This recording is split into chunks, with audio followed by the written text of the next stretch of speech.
What is a contract for deed? A contract for deed is also known as a land contract.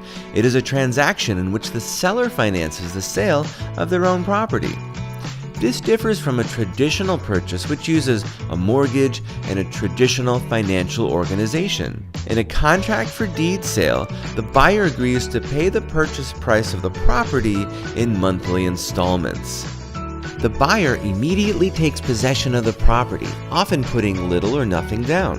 The seller retains the title to the property until the contract is fulfilled. The difference between a traditional purchase and a contract for deed is when the property's title transfers from the seller to the buyer.